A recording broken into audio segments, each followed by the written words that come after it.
Maybe the or yesterday. Yeah, it's weird. You know, when you go to the talking about like what's bizarre.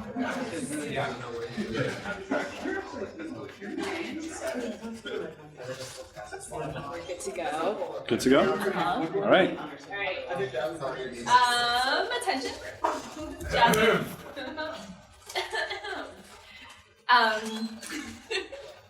gonna let you introduce yourself. You Sure. have a really bad introduction. Yeah, As no the class knows. Sounds good. Thanks, Constance. So, hi everybody. My name is Ben. Let's see if this will work. My name is Ben DiFrancesco. I want to first of all thank Constance and NYCDA for inviting me to come and chat with you guys. Today I'm an iOS developer, independent contractor. My company is called ScopeLift. I've been doing iOS development for about 3 years, give or take. There was a period where it was just kind of a hobby before it became my full-time gig. And these are some places where you can find me on the internet. Today I want to talk to you guys. I know you all are learning web development and Ruby on Rails and JavaScript and that stack of technologies. And so I want to give you guys a sense of a different world, which is iOS client development and what that's like. And so in terms of what we're going to cover, I want this to be a practical primer, so I'm not going to go into like histories of the platforms or kind of different mindsets or paradigms of the platforms. I want to get really down to nuts and bolts and give you guys a sense of what it's like to develop an iOS app. Unfortunately, there's such a huge surface area to developing for Apple's platforms that there's only so much you can cover in a short talk. So with that in mind, I want to cover 3 areas where I think you guys will see the kind of starkest contrasts between what you're learning here at web development and what things are like on the iOS platform. So those 3 things are first, how we build user interfaces on iOS and what that looks like compared to front-end development for the web. Then I want to dive a little bit into the languages that are available for developing iOS apps, native iOS apps. And finally, I'll touch briefly on deployment, which is very different for iOS apps than it is for a web app. So without further ado, let's jump in and talk a little bit. So you guys are doing front-end web development, I'm sure, as part of your learning and projects here. So you guys know then that that's very document-focused because of the history of the web as a platform for sharing styled text in a browser. So UIs are described with HTML and CSS, and then they're rendered by the browser. And then these days, those views are also updated at runtime with JavaScript in the browser. And JavaScript is manipulating the DOM, so the document object model. So everything is very document-focused. And you kind of have these 2 things going on, which is your HTML to describe the view, and then your JavaScript at runtime to manipulate it. So on iOS, it's very different. This is a native platform. It actually grew out of developing desktop apps for the Mac.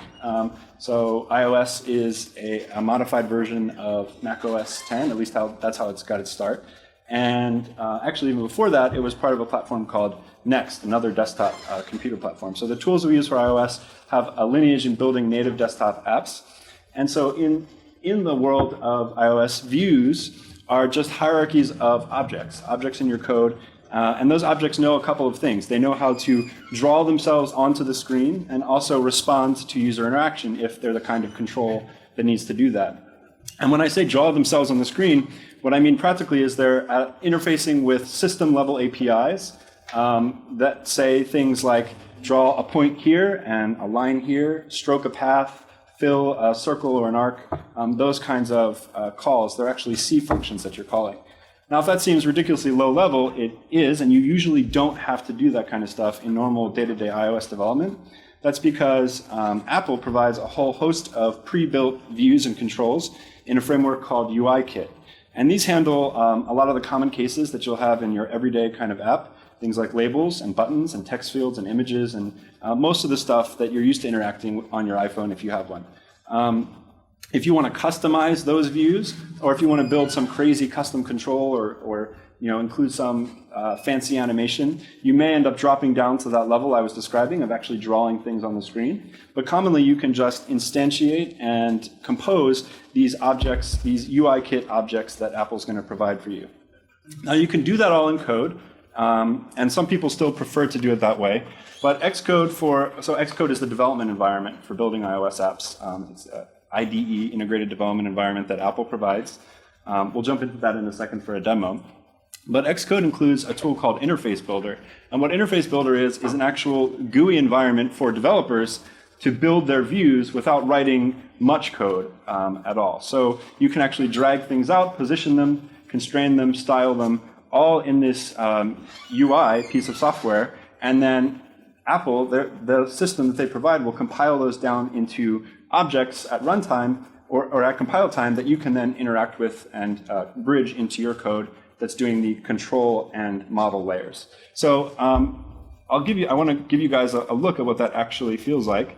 So I'm going to hop over here to Xcode, and I'm actually going to start a brand new project. And let's hope the demo gods are on my side today. So in Xcode, you can develop applications for iOS and a host of other Apple platforms. So I'm going to choose an iOS application, and I'm going to choose a single view application for now.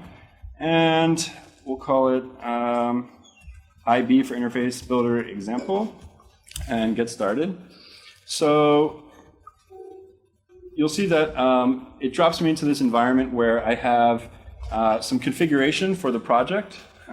So these things actually, just as a side note, all map to files on the system that you can actually edit directly in a text editor as well. But like most things with developing in Xcode, they're trying to give you a nice GUI or a nice front end for doing that kind of thing. Apple has also spun up some pre-built classes. This is called an app delegate. There's a view controller, the initial view controller that we'll need. That's all part of your application architecture when you're building iOS apps. We don't have time to dive into what those things are today, but Apple's just giving us a pre-configured project with some of the basic stuff that we'll need to build an app. What I am going to show you in some more detail is what it's like to actually build an interface. And I don't have a ton of room here because the screen is so big, but let's see if we can make it work. So what you guys see is that Apple has actually given us this initial blank view controller. And I can actually show you guys. What I'll do is I'll run this in, let's see if this will fit on the screen actually, an iPhone 6s simulator. So when you're developing, you can run it right on your device, but you can also run it in a simulator on your Mac to save you some time. Let's see. Scale this way down. Cool.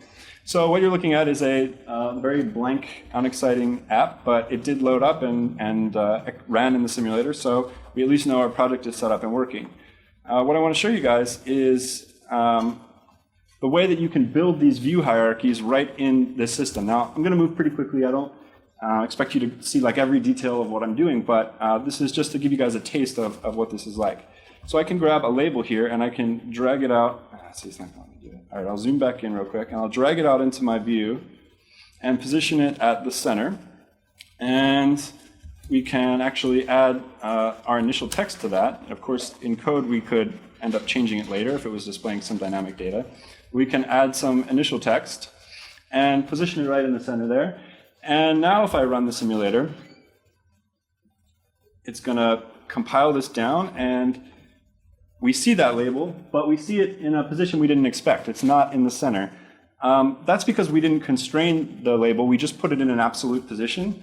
So if you see this view, this scene, this screen that Apple has provided us to initially work with, they've given it to us as a square. And as far as I know, there are no square iOS devices. Who knows what Johnny Ive has in the prototype labs. But the reason that they've given it to us as a square is because they want to remind us that we have to develop this for multiple screen sizes, and we don't know what the screen size or the screen orientation is going to be at the time that we are building this. So we positioned it absolutely.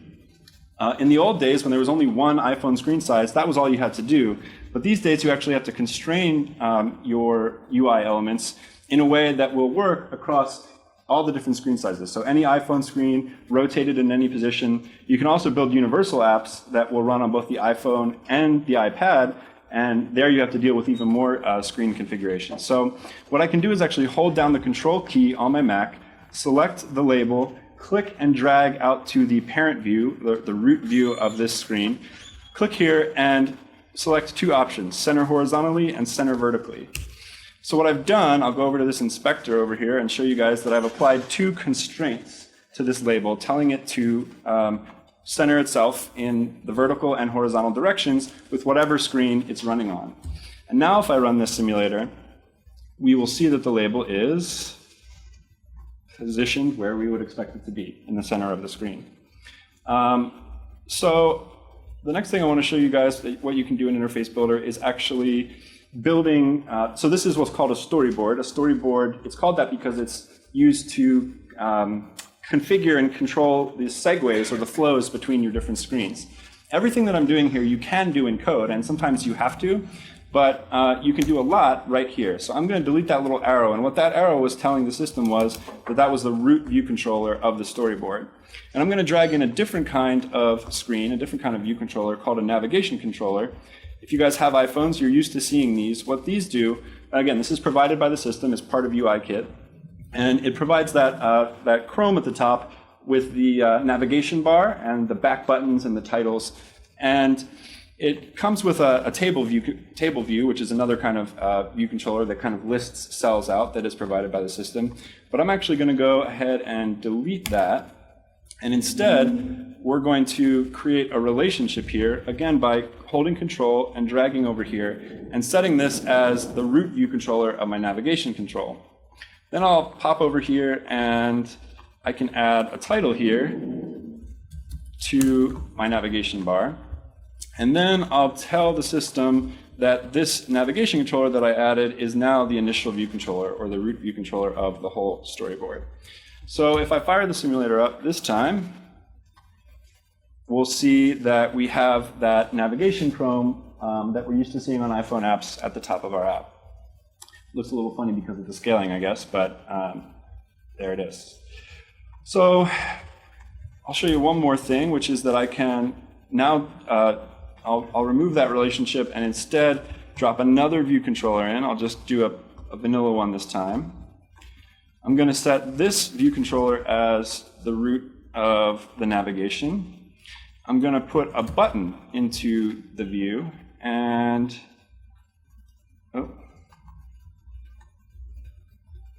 drop this down here. I'm going to tell it to center itself horizontally. And then instead of putting it in the center this time, I'll use this little control down at the bottom to set it 20 points from the bottom of the screen. You see, when I've finished configuring that, everything goes from red to blue, telling me that I've completely constrained that object, and the system will know exactly where to put it without any ambiguity.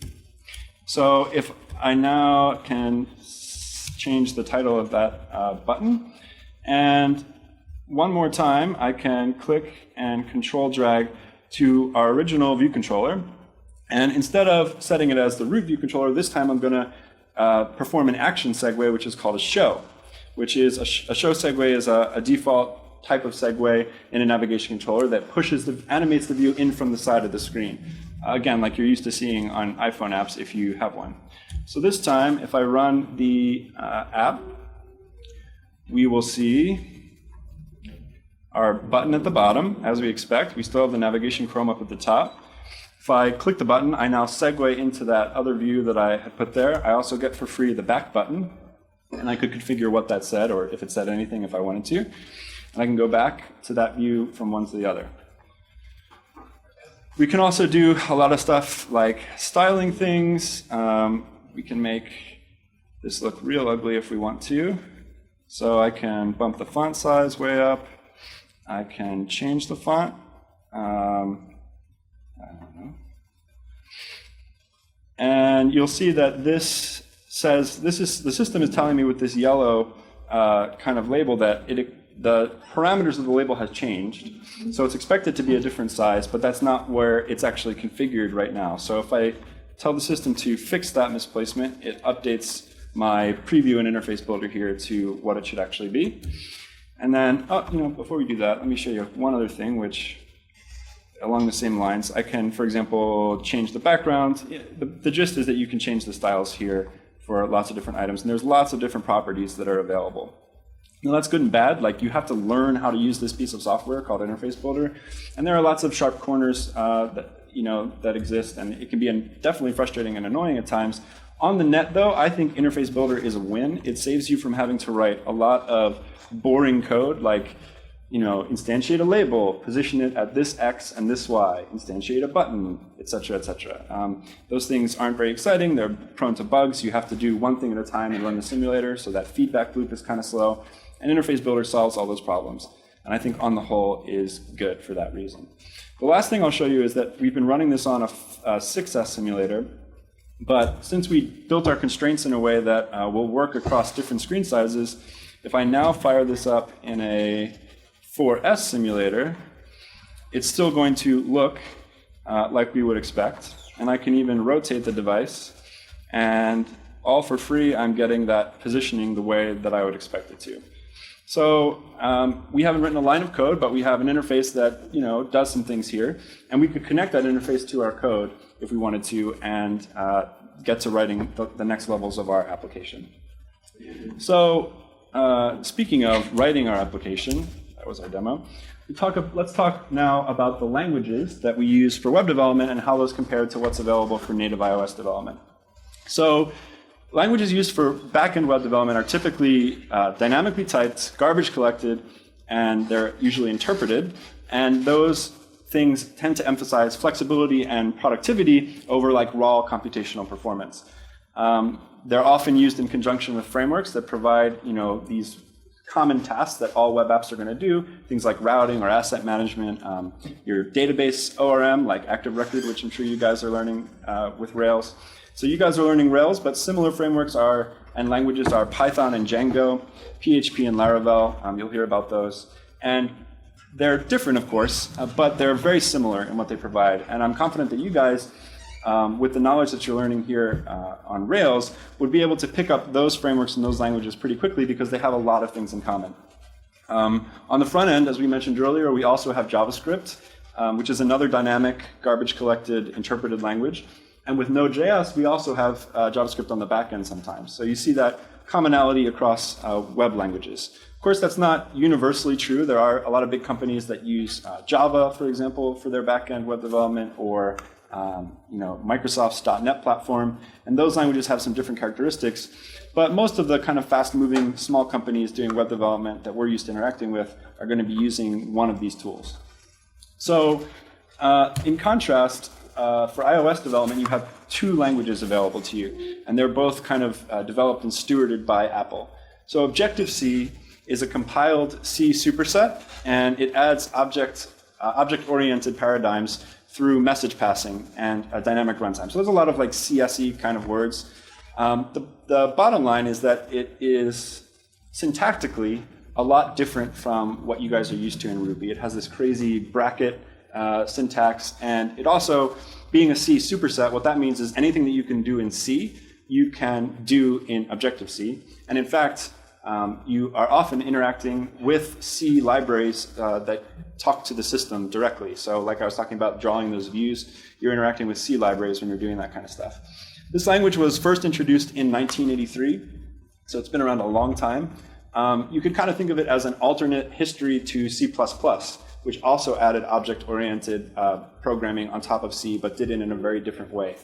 Under the hood, so when I say it uses message passing and it has a dynamic runtime, so it has a compile step, which you guys don't have. You write your Ruby code and then you go run it. When you're writing Objective-C, you have to compile that code and it turns it into system calls. But those system calls exist in a runtime environment, similar to the runtime environment that your Ruby code interacts with. So Objective-C doesn't look or feel like Ruby, but it has a lot of similar characteristics because of that runtime. So for example, you guys may do, what is it called? So in Objective-C, we call it swizzling. In Ruby, it's called monkey patching, right? Which is where some object has a method, and you just replace that method dynamically with one that you're going to define. So you can do that in Objective-C because it has that dynamic runtime, which is different from a lot of other compiled languages. The other language that's available to you is called Swift, and Swift is a strictly typed, statically compiled language that was introduced in 2014. So it's very new. It was open sourced by Apple in 2015, just at the end of 2015 actually, and it interoperates cleanly with Objective-C because all the frameworks that Apple has, all the apps that were in existence up until 2014 were written in Objective-C, so working seamlessly with Objective-C is an important characteristic of Swift. But it's a very different language from Objective-C, and the things that make it most different, I think, are the syntax is a lot cleaner and a lot nicer to work with. But that strict typeness, right, where your types are declared and known by the compiler at compile time, not at runtime, makes it a lot different than Objective-C. So in Objective-C, you do declare types, but you can also just override them at any time that you want. You can cast something from this to that. You can send a message to an object without knowing what it is. And if that object knows how to respond to that message, it will, right? There's nothing that's enforcing that. And that's because of that dynamic aspect of the language. Swift is not like that. It's static and it's strictly typed. So what does that mean practically when you're working with the language? I want to give you guys a sense of that with another demo. And I want to actually compare it more directly with what you guys may be used to learning with Ruby. So let's get rid of the interface builder demo, and let's do a little comparison between some Ruby code that I have here and some Swift code. So in Ruby, I'm just declaring 3 variables, A, B, and C. A is 42, B is the string 42, and C is just an array with A and B in there. And I'm going to uncomment this line here, and I'm just going to print the sum A plus B. So can any of you guys guess or tell me what that code is going to do when I actually execute it here? Anybody? Any takers?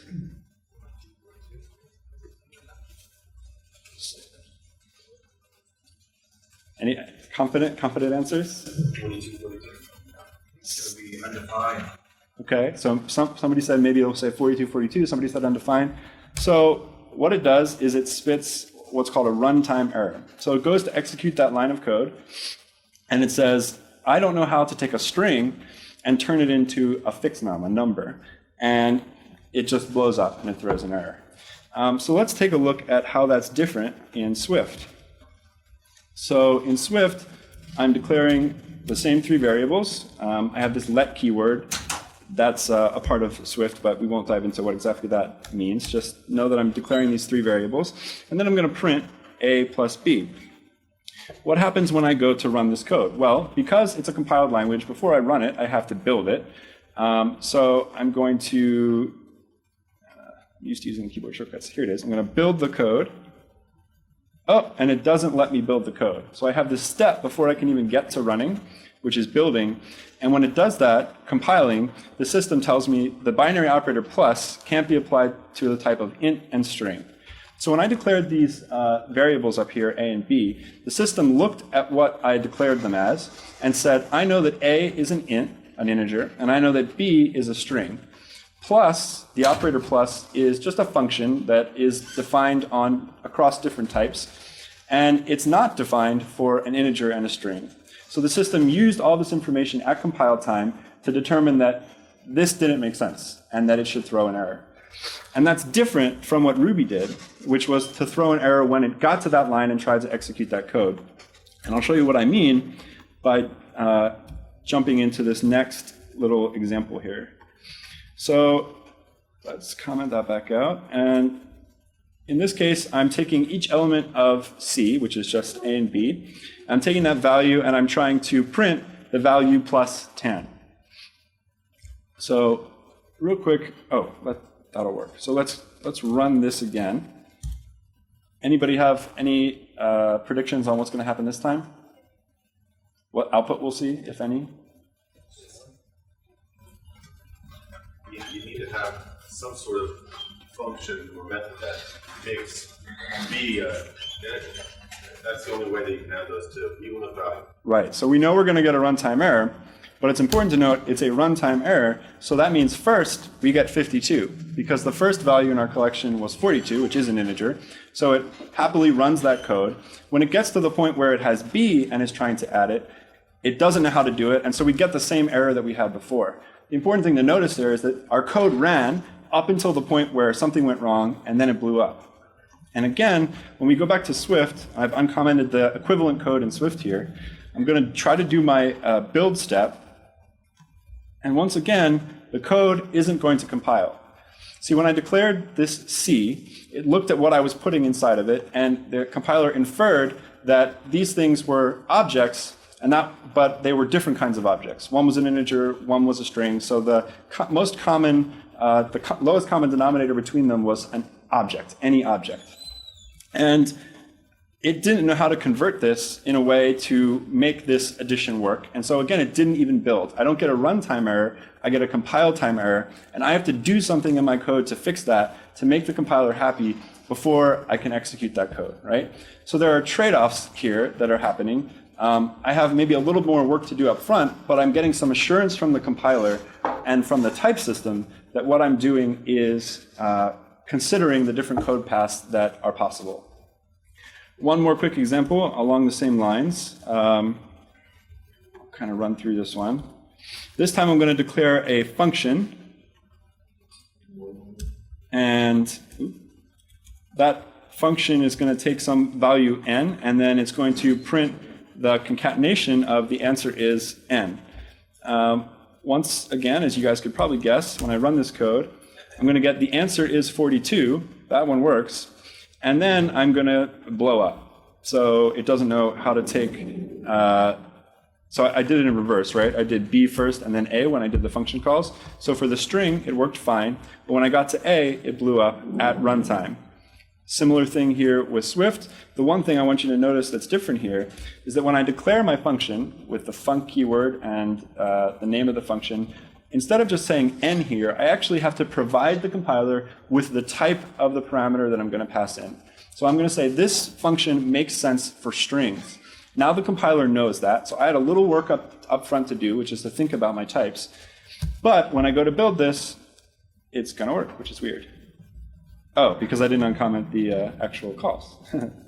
So if I uncomment both of the calls this time, I get the error that I was expecting to get, which is that I have an integer, a, and I'm trying to pass that into a function that I've told the compiler takes a string. So it says, hey dude, you don't know what you're doing here, something's wrong. One more time with something a little different here, which is nil. So you could say that a variable is a string. You could also say that it's nil, and nil is the absence of anything. It's nothing, right? So it's really, when you think about it, its own type. It's distinct from any other type. But typically we have variables that we pass around that can be something we expect, or they might end up as nil. And we don't consider that case. So once again, as you guys are used to seeing, if I run this code now, if I save it and run it, it's going to do what I expected, which is print uppercase hello and world. And when it gets to nil, and I try to call that upcase method on it, it's going to say, I don't have a method for the type nil that's called upcase, and it blows up. And for the last time here in Swift, the difference here is that when I declare this array, now I don't even get to the point where I'm trying to do something with it. This array won't even compile because my types are ambiguous. I put in two strings and a nil, and the compiler doesn't know what that's a collection of, because nil is its own thing. So I can't even get to the point where I try to manipulate this array until I fix what I'm putting into it or declare more clearly what my types are.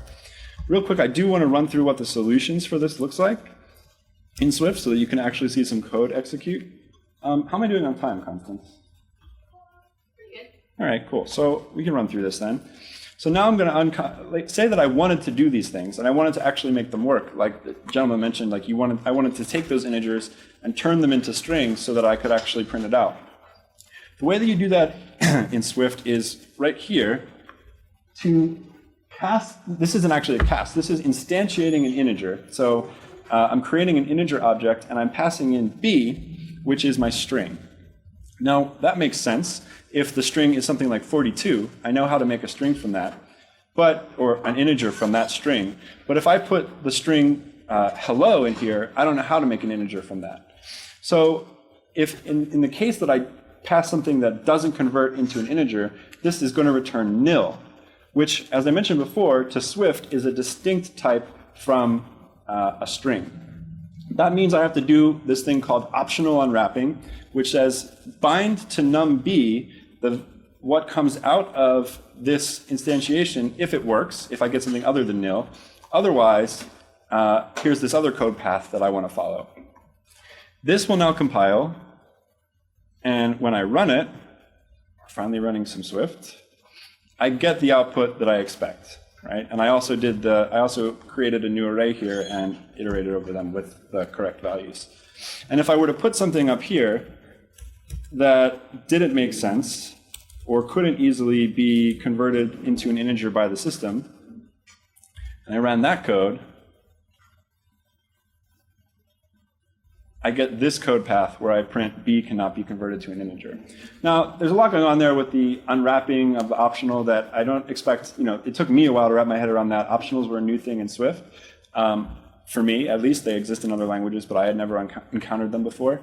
The point is that the compiler forced me to consider the code path of that failure. And this wouldn't have compiled if I had just directly tried to use the integer conversion, because there was no guarantee that that conversion was going to work.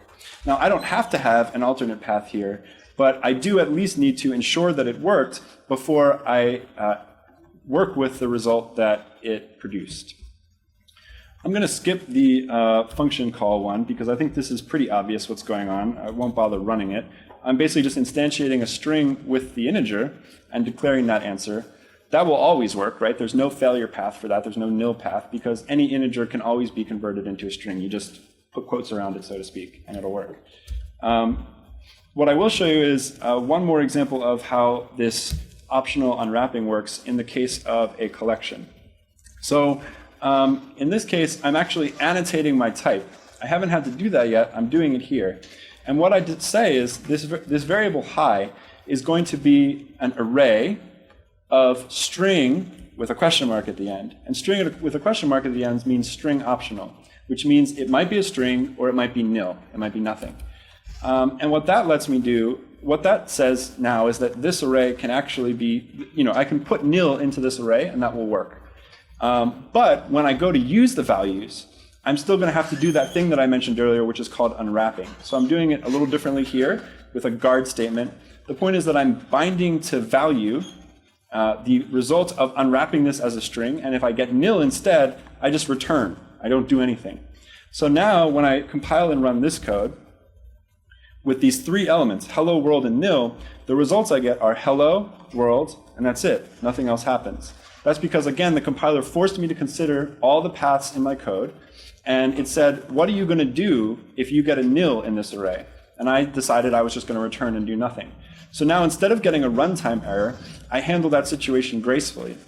Obviously, these are all contrived examples, but in a real system, you can have these kinds of cases, right, where you expected this thing to be a string, and all of your tests and the times that you've used your application, it's always been a string. Then you put it into production, and you see 1 out of 100 times it's nil, and it blows up your app for your user, and you don't know why. And now you have to go and try to hunt down logs or figure out what's going on in your system that's causing it to produce nil in an unexpected case.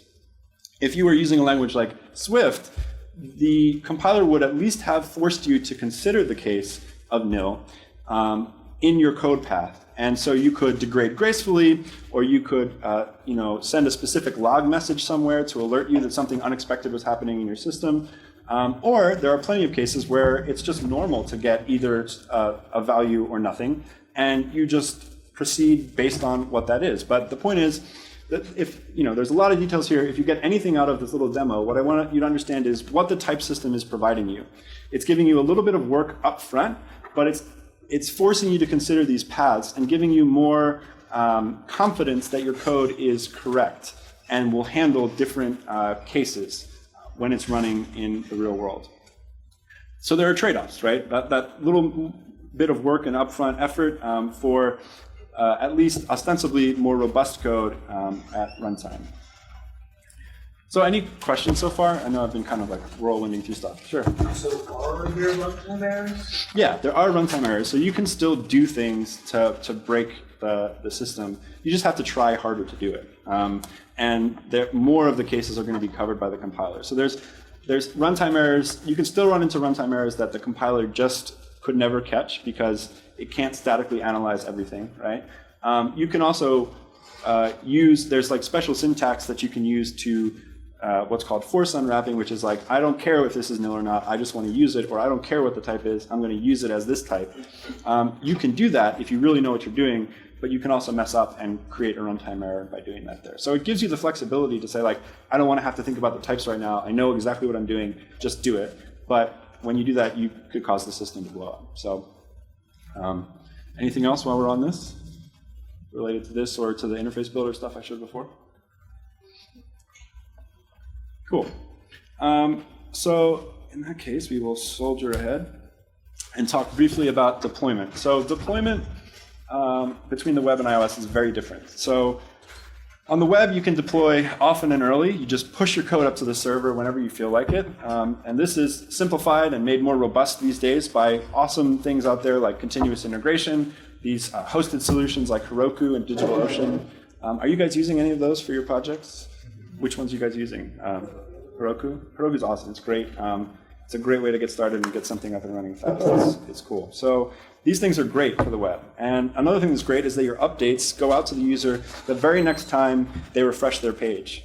So like this makes deployment really great on the web, and it allows us to be really agile and to move really fast and without fear, right? So companies, lots of companies and teams these days can deploy their web apps numerous times throughout the day, every few hours, right? You put up a pull request, gets reviewed by one of your team members, gets merged into master, and then automatically your continuous integration system runs all of your tests. If all the tests pass, it pushes it out into production.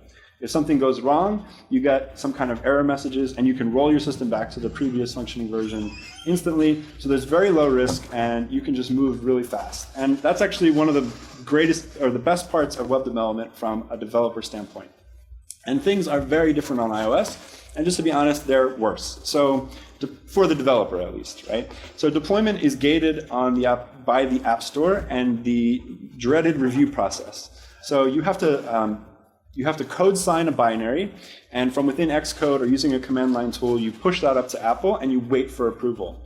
And that approval process on average takes 5 to 10 days. And then when it's done, you get an email from Apple saying your app is approved, you can release it whenever you'd like. Or you get a notice that your app has been rejected, and you have to go and fix it and get in the back of the line again. So really the minimum likely release schedule that you can possibly have is about 2 weeks. Companies like Facebook do that, where they just have they chug through a process, they cut a build every 2 weeks and push it up, and then after it passes review, they release that, right? So they have this continuous cycle. But 2 weeks is a lot longer than every few hours, which is what it could be for web development, or even shorter, really, if you wanted it to be. So it's just a totally different world.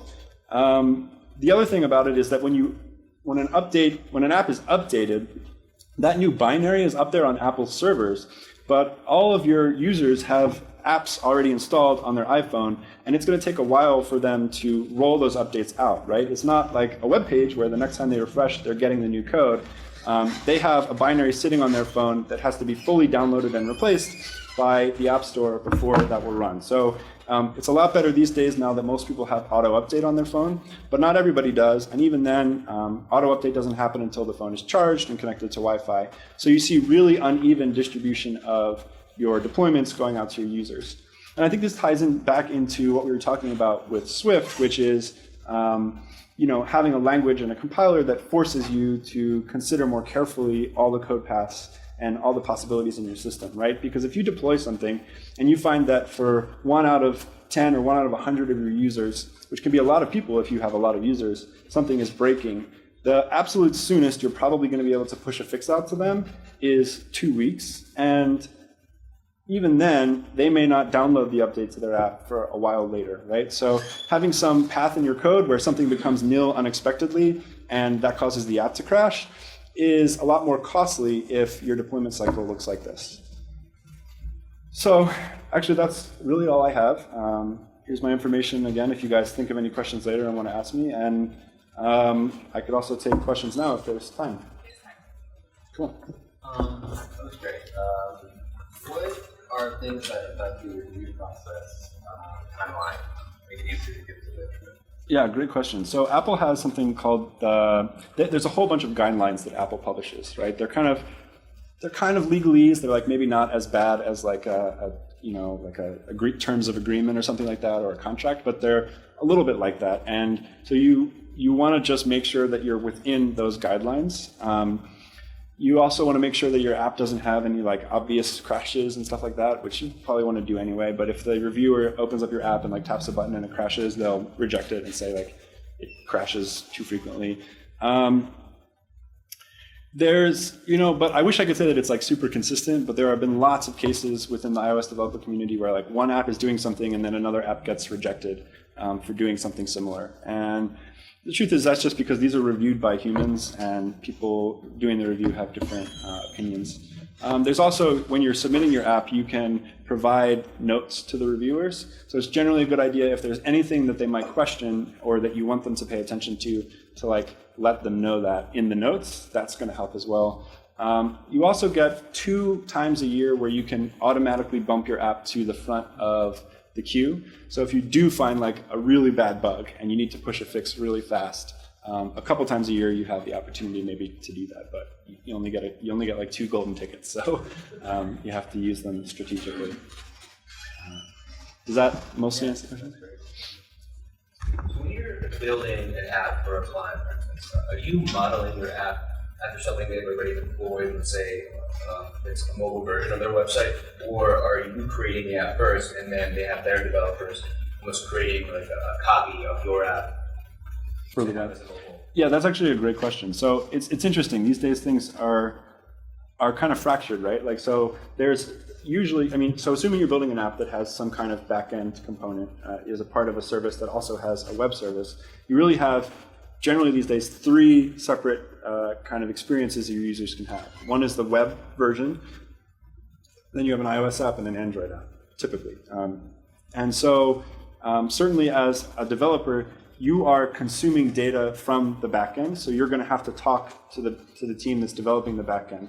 And that backend will typically be like the same backend that's powering their website, except you're interacting with the API, so it's giving you back JSON instead of giving you back HTML data, right? But it's the same underlying like model and controller code that could be a Rails app, and it's going to either spit back a page to render, or it's going to spit back the data that you're going to use in your app in JSON format or some other structured data format. So you have to communicate with the backend team, but there's a much bigger separation, right? So it's not like web development where you're doing all of that in the same project. I'm building the iOS client, and maybe I'm building the backend, but probably not. I'm probably working with somebody else who's building the backend. So in terms of what the experience are between the web version and the iOS app, that's really just on a case-by-case basis. So there are apps out there that don't have any web version these days, right? Instagram started out as just an app powered by a backend, but there was no web version at all. And so you see that, but you also see versions where, you have duplication. So you have a web version that you can use on mobile in your browser, but you also have an app that may have similarities to the website, but is usually its own totally different thing. It has to be designed and considered for the native platform totally differently. So typically what I'm doing is I'm getting designs of what they want the app to look like, and I'm implementing those designs in Interface Builder and then obviously writing the underlying code to interact with that. And a lot of times that will look and feel similar to the website, but it's definitely not like a one-to-one mapping at all.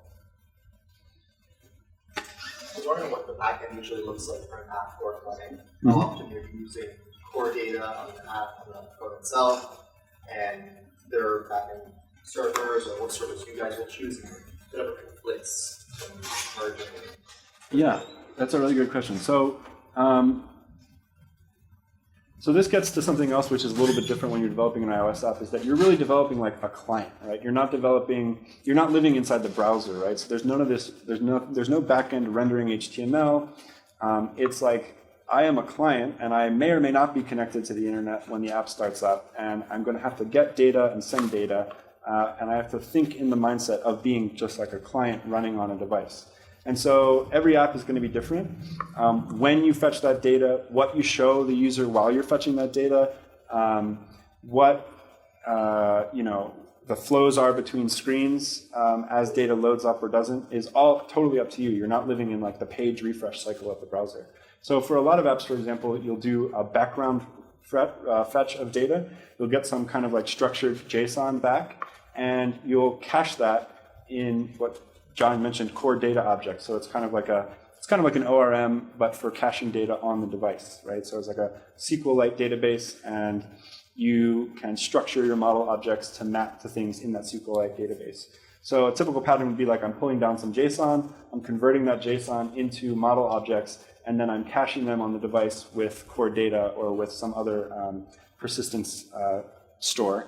And then when the app starts up, I'm first displaying my cache, and then if it's available, I'm hitting the network and pulling in updated data to show the user, right? So, but it's all different, and it could be different. So, if you have some app that really doesn't make sense for it to function if it's not connected to the network, you may just show some kind of page that says like, hey, I can't get the data I need right now. You need to get your internet connection working or something like that. In terms of like the conflicts between the backend, generally, in the best situations, you have some kind of, you have a good communication with the people who are developing the API, and they can structure that data in a way that's going to be the easiest for you to consume on the client side. But you also have to think that they're building that API possibly for use by external developers, possibly for Android developers. And so what is best for everybody in terms of the data structure may not be the same. So you are mostly just like getting an API, and it's like, here's how the data is going to come back to you, and you have to manipulate and consume that data and turn it into model objects yourself. Yeah, typically. I mean, and there are solutions out there that people have tried to develop where it's like, define a common schema for between the back end, and then that can generate things inside the client. In my experience, like those things tend to always have some kind of like just some kind of problems or sharp corners that you weren't expecting, and break down somewhere along the line. So most of the time, you're just like doing it by hand. It's kind of like really like parsing the JSON out, grabbing the fields that you need for your models, constructing them basically by hand, and then working with them, right? So you write that code once at the beginning, hopefully when you need to define what your model objects are and what your schema is, and then you go from there. So. What is like one of your favorite apps that you built? And why? And would you possibly be able to show us? Good question. So I don't think I'm going to be able to show you, and I'll tell you why in a minute. But probably, another interesting thing about developing for mobile is that you have hooks into all these like sensors and information about the user that you don't have. You don't have as easily when you're doing web development, right? So for example, you can hook into motion sensors that tell you about how the user is moving, how fast they're moving, what kind of, what direction they're going. You can hook into GPS to get their location.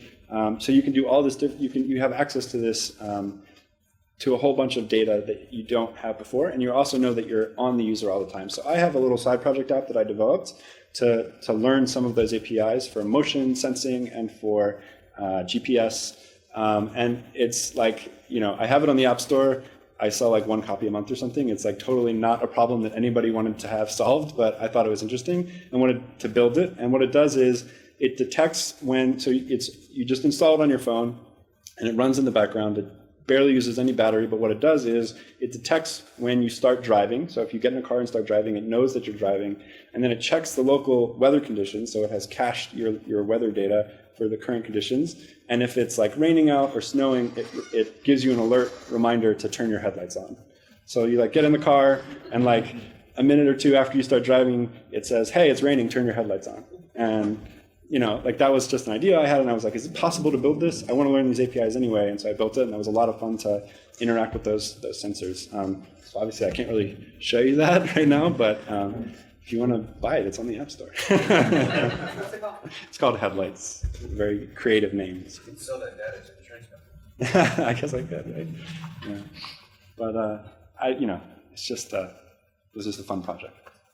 The UI kit framework that you mentioned, because that's coming from Apple, does that mean it's you weren't allowed, like, there's no plugins or like third-party help for that. You're kind of just constrained by what Apple gives you. I mean, yes and no. So in general, like when you're developing for iOS or any of Apple's platforms, you are in Apple's world for better or for worse, right? So like you're going to be using Xcode almost definitely. Like there are some alternatives, but they're just it's so painful to use anything other than Xcode. Like you're using Xcode. You're using Apple's frameworks, you're using their languages if you want to do native development, et cetera, et cetera. So, but Apple gives you lots of hooks to customize those views and to do interesting things with them. So for example, in Interface Builder, I showed you how I could drag out those components. I won't jump into it now, but I dragged out the label, I dragged out the button. So those are pre-provided UIKit components. You can customize those components, and you can also actually, in your source code, customize them in a way so that your customizations get rendered and displayed inside Interface Builder as if they were native components provided by Apple, right? So, and that wasn't always true. That's something that Apple added a couple years ago. It used to be that if you built like a custom component that knew how to draw itself, it would do that at runtime, but while you were interacting with that element in Interface Builder, it just was like a blank, empty view. And then at some point, Apple provided hooks in Xcode, basically, or in the system in Interface Builder that allowed you to display your custom built your custom built controls in Interface Builder as if they were native. So it you're using their stuff, but they give you hooks in to customize it and to do kind of cool stuff with it. So, and there's lots of stuff in the open source community, like custom views and controls, and lots of libraries on not front end or UI libraries, but lots of other kind of stuff out there too. There's a good amount of open source code available for iOS. Usually not whole apps, but like small bits of functionality or controls are available. So if like Apple's forces on, we wanted to start playing around with development in iOS app, is it best to like start learning Objective-C or just start straight into ScopeLift? Great question. So I think that the Objective-C is going to be important for a long time. And so if you want to, at some point, if you were going to get like really serious about iOS development, like maybe do it as a full-time thing, you're going to have to learn some amount of Objective-C. But if you're going to get started, I would start with Swift, because I think that's the future. I think it's a much nicer language to work with. The learning curve is going to be a lot smaller. So the things that you have to learn about are like types and that kind of thing, but you won't have to deal with this kind of crazy syntax that Objective-C has, and that is actually all the baggage that it has from coming from C. You won't have to deal with that, which is a pretty big barrier to entry, I think, or had been for a long time before Swift. So I would start with Swift, and then at some point, if you get serious enough about it, you can learn some stuff from Objective-C and pick up enough to be more productive. So. Do you recommend that service to start learning? Yeah, there's a bunch of good stuff out there. Actually, so there's a professor at Stanford who worked for Apple, or he definitely worked for Next, which was the company that Apple bought when they brought Steve Jobs back, and that's like the basis of all the technology that is in Mac OS 10 and iOS and all their other platforms now. So his name is Paul Haggerty, I want to say, and he's a professor at Stanford, and he teaches an iOS development course at Stanford. They release it for free, like all of his lectures and the course materials. So that's actually a really great place to get started, and I think they recently released a Swift version of that course. So he's teaching it in Swift now, and they released that. So that's a great place to start. There are a ton of great community resources out there. One that I'll point you to is called, it's Ray Wenderlich, Wenderlic. That website has like a ton of tutorials, and they're all kind of tutorials that you can get through in like anywhere from 15 minutes to an hour around like some specific aspect. There you go. You can see I have lots of them in my history. So this website is a really great place to, like, if you want to, I want to learn about more about Interface Builder, I want to learn about GPS or whatever, you can find the tutorial about that specific technology in Apple somewhere on this site, and it'll be good. Also, if anybody is really interested, there's a great meetup in Philly. It's called Philly Cocoa Heads. Cocoa is the name of the overarching framework that Apple provides, so the Cocoa framework for developing for iOS and the Mac. And yeah, Philly Code Heads is a great meetup group. You can find it on meetup.com. It's very informal. You can just come to meetings whenever. There's no charge or anything. People give talks. There's a side project Saturday where you can go and just like start working on an app and ask people questions. And there's like all different skill levels, and people are really helpful. Actually, when I started just messing around with iOS, I was going to that, and like people there really helped me level up quickly and figure stuff out fast. So So you didn't start with iOS? no, so my background, actually some of the first serious development I did was web development in PHP, and that was actually before there were any like frameworks, so it was like just custom HTML with PHP interleaved in it and interacting directly with a MySQL database on the back end and that kind of stuff. And then I've done a whole bunch of stuff since then, like Java, enterprise Java junk at a big company, and I did do a little bit of Rails work for a while. I don't really call myself a Rails developer because I wasn't very good at it. It wasn't my full-time thing, but I was at a company that had a couple of Rails apps, and occasionally I would jump in and do that, help out with that. So yeah, I have a whole bunch of background, but like I said, I've been doing iOS for about 3 years now. So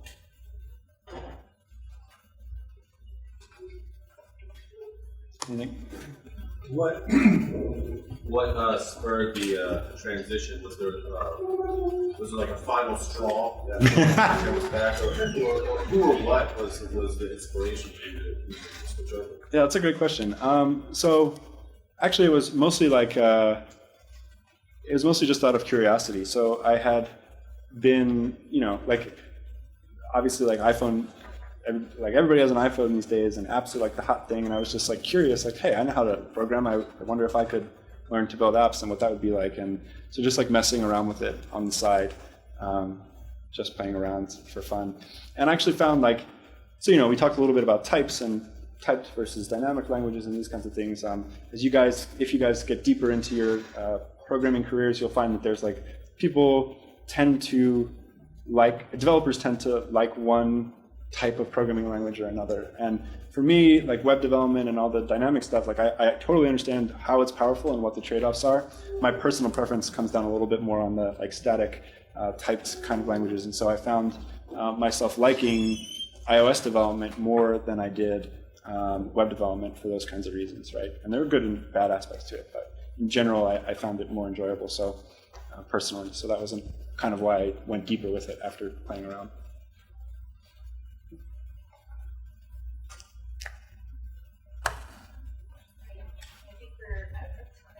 All right, well, thank you guys for having me. A lot of fun.